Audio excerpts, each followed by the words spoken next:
Alors après les murs et la toiture, nous avons démarré la démolition de la dalle de sol.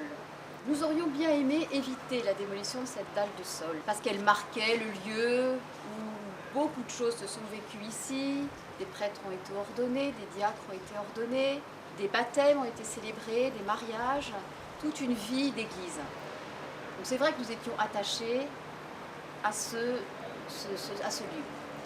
Mais pour les besoins du chantier, d'une part, il fallait racler la surface du sol parce qu'on va changer le revêtement.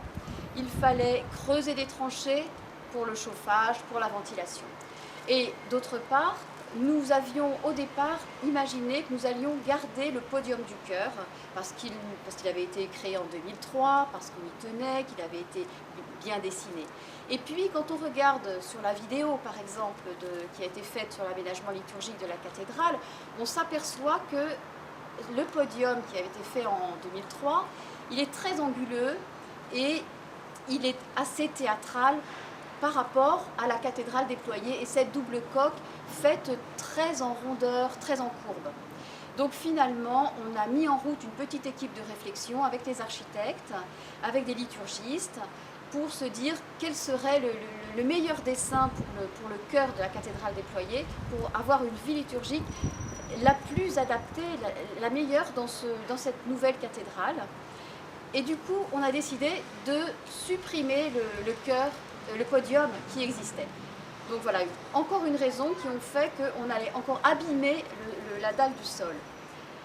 On a tout de même espéré pouvoir conserver un petit peu ce qui pouvait en rester. Et puis le bureau de contrôle qui s'occupe de la sécurité des ouvrages sur un chantier nous a dit non, on ne connaît pas assez la structure de cette dalle existante, vous ne pouvez pas vous appuyer dessus, il faut aller jusqu'à la démolition. À ce moment-là, on a démoli la dalle de sol, et qui d'ailleurs a fait beaucoup de bruit parce qu'on a utilisé un autre procédé avec un marteau-piqueur puissant, tellement de bruit que le personnel de l'évêché qui travaille juste au-dessus a dû déménager pendant un mois à Saint-Maur pour éviter pour pouvoir travailler.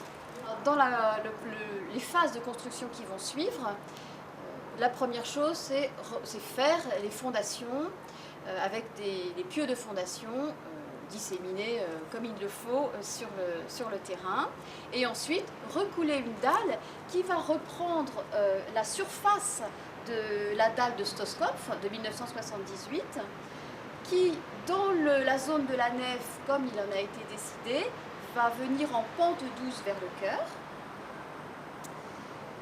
Après le coulage de la dalle, sera mis en place la structure métallique pour supporter les tribunes, et puis sera reconstruit les deux entrées, donc si typiques de la cathédrale de 1978, qui apparaissaient notamment dans le manuel de pierre vivante.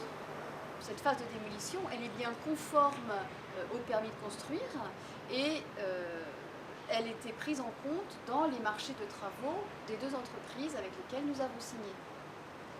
Il est vrai que nous aurions aimé faire des économies avec le fait de ne pas démolir la dalle.